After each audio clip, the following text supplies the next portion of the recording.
I'm Exothermic, and I play Assault and Heavies for Steel Jaguar EU. This match that we'll be commentating is Drop 1 of the EU League of the RHOD tournament, and it's between Steel Jaguar and Antares Scorpions. To have a quick introduction from our two other commentators, and then we'll get straight into discussing the match. Hi, I'm Harry78. I'm the drop commander for the EU team of Steel Jaguars, and I'm an officer in Steel Jaguar. This is Frostpin Dragon. I'm a primary light and assault pilot for SJR. So in this drop of RHOD, both teams were limited to a maximum of 780 tons, and we've dropped onto the Canyon map. Having a quick look now at Steel Jaguars, our composition's made up of 4 Highlanders, 3 Ilium Oromets, 3 Jenners, 1 Raven 3L and 1 Cataphract 3D. Now these Highlanders are UAC5s, they're not the Gauss ones. So it's 2 Peeps, 2 UAC5s. Yes, right. Yes, and we'd bring in Muromets as well because at the time UAC was so strong. And do you think this map works for this drop deck? I think that the map wasn't good for our drop deck personally because the Muromets haven't got the jump jets, and it's like half and half. Like in some respects, it's good because the Muromets can get up close and basically, although they have got a long range on the weapons, the good thing about the Muromets is up close you've got the accuracy, and mechs can't get into cover if you get into like a brawling situation. So Canyon's good for getting into that kind of situation. This was just after the patch, wasn't it, that we played this match? So this was a fairly fresh sort of new concept with the UAC5s. It's not like we'd had a long run up to it. So are we expecting Antares Scorpions to bring a similar deck? Well, we really didn't know what Antares Scorpions were going to take because this was just after basically Gauss had changed completely, where you now needed to charge up the Gauss. And what we found just from running it in open play and in our tests, that what it meant is not only do you have to predict when you have to shoot it, you lose all of the opportunity fire which you're used to before, where you could see someone popping out of cover and take that shot. You just can't do it with the Gauss anymore. So it was like halving the damage you'd get each round with a Gauss mech. So we really had to rethink what we were doing because most competitive builds had a Gauss in it somewhere. And the PPCs had just increased in heat as well.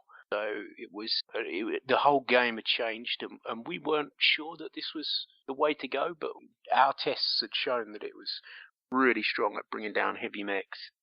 And so this is the first time I remember for a very long time that we've run a Raven 3L as well. So we've got, instead of the normal sort of 4 Jenner setup that we might wish to bring in this setup, we've got 3 Jenners and the Raven. So what does that bring to this situation, do you think? The Raven 3L, with its long-range capabilities and beam pinpoint, allows excellent harassing fire. And with the ECM, it can get in spots and on flanks and behind the enemy and get them to move around or cause a good distraction. It also burns out those side torsos, and it doesn't allow enemy scouts to just sit and watch, because that ER large laser will knock them out of those high spots. Use the Raven 3L with the ER large lasers, and it's the best thing about the mech is when you've got people dug into a position, he can be harassing them and make it so that they can't find any cover, and he'll be getting lots of damage in without taking much return fire at all. And so it really excels in a match that lasts a long time, but any match where it's going to be over fairly quickly and there's a forced engagement, it's not really going to shine that well, and you're better off taking another light. But we're obviously going in with a game plan here based on the fact that we've got that Raven 3L. What's your thinking starting on this side of this map?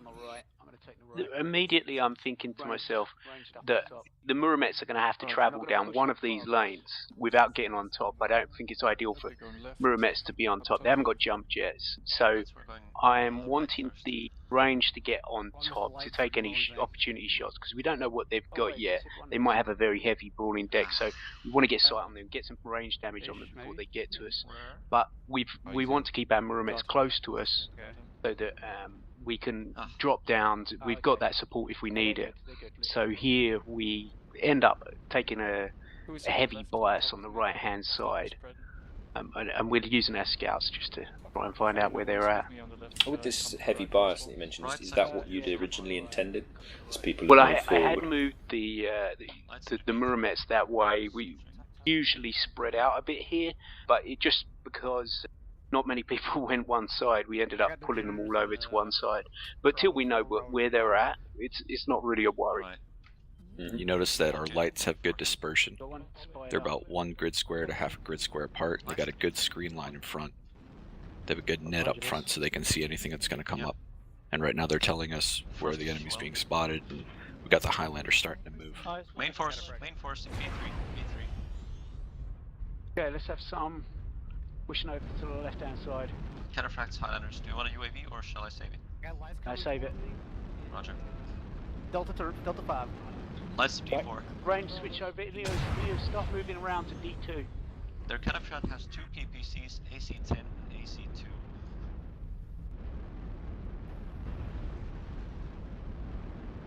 So dual KPCs and DACA.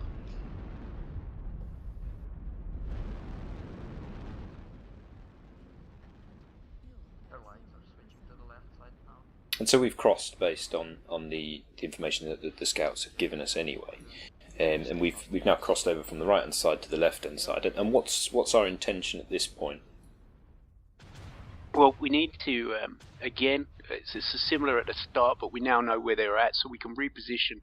Keeping our Muramets close to us, they're having to go all the way long way around because there's not really any clear, easy ways for them to get up. But our ranged group here is just going to see if they can basically have an exchange with their ranged mechs. Still don't know how much of a ranged group they are, especially with the change in meter. We really can't tell. See a 3D at this point, we didn't know what it was going to be loaded with. Yeah, it looks like they committed to Charlie 2. They got some snipers set up, and they're overwatching the death ramp. Would you say this is a comfortable situation for us now? Now we're at the top of the ramp, we know kind of where their heavies are. It is comfortable. The only thing that was worrying me in my mind was that we didn't really have very good eyes on that left-hand side, so we didn't know which lane they were in, and how many were anywhere around that whole map area that we can see they're at. I do actually ask the lights to try and get eyes that way, but it ends up the situation unfolds before that really the intel comes in.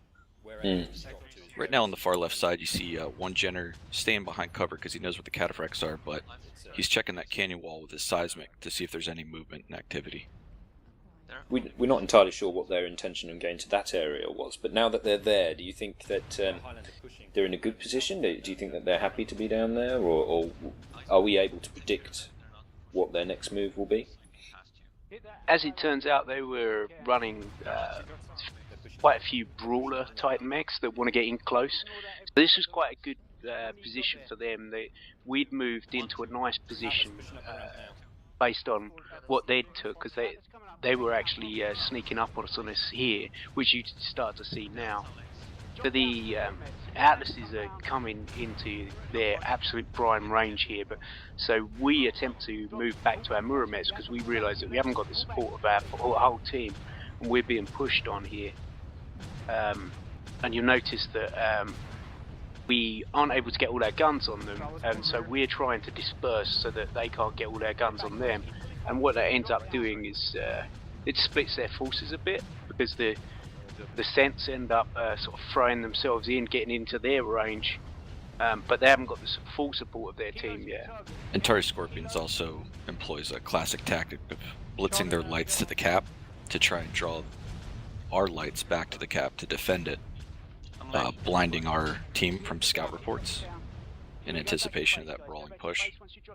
And it also keeps our lights off of their assaults. I feel that from my point of view, and obviously I was stacked up on the right hand side, that when the Atlas come into view, that we'd sort of missed the Atlas, hadn't we? Yes. We know now, obviously, that they've got the brawlers, and we didn't quite get the scouting information that we needed. In true Antares Scorpions fashion, they got a good brawl team, they got a pair of Scents, an SRM Stalker, and an Atlas just blitzing right in the Highlanders' faces, push them right off that high ground and down into the kill pocket.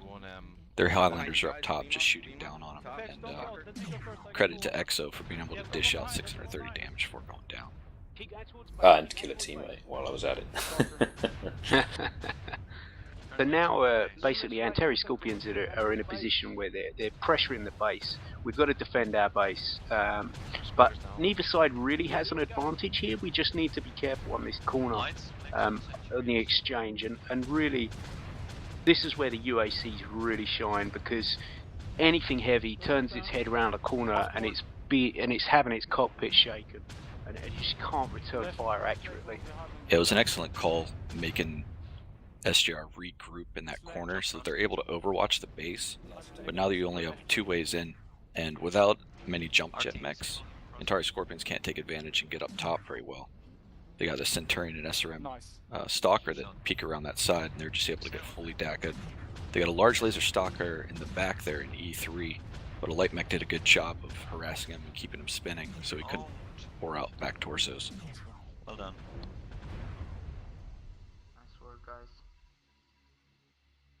I killed you, Jaguar. I'm sorry. Yeah, trust me, with my whole mech intact.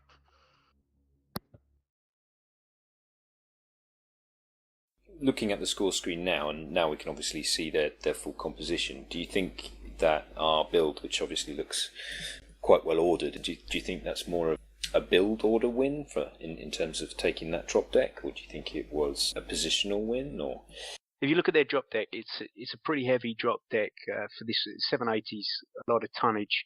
So where we had an advantage was the Muramets they were like a hot knife through butter against assaults and heavies, and that probably gave us an edge. We'd noticed that some of their builds for their 3D had changed quite a bit. I think some of them used AC-10s and with PPCs, and our N3D has complemented our Highlanders quite well, and we've been running 2 AC5s and 2 PPCs on it at that time, and it's outdamaged the other heavy. Yeah, they were obviously trying to come up with builds based on this new meter, and we've only got 4 builds in our composition because we knew that they were strong builds in that current meter.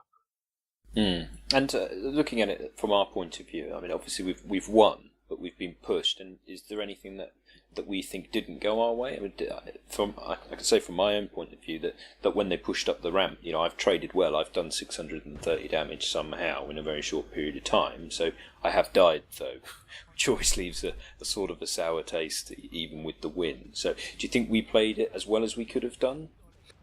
When Antares Scorpions pushed on us like that, the intention from the start was that we were going to drop down to our Muramets so that they had to exchange fire with our whole team, and they would be suppressed from pushing on us.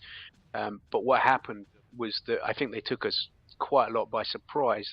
Them Atlases were in optimal range, and we just noticed them. And a couple of our mechs ended up dropping down on the wrong side and getting themselves in a bad situation, including me. Yes, and that's really what put us under pressure. Despite the fact that we probably had a strong composition to handle a fight like that, it was the fact that we lost a bit of cohesion there. A couple of mechs going the wrong side, so although they managed to, full credit to them, they did a lot of damage before they went down. It was not ideal, and it did mean that we had to keep our game up. The new Highlander build with the Ultras and regular PPCs since this patch, minimum range 90 meters. Once those Centurions got underneath that range, it was really difficult for those Highlanders to fight them off, because now you have Ultras that have a tendency to jam and spread the damage a bit.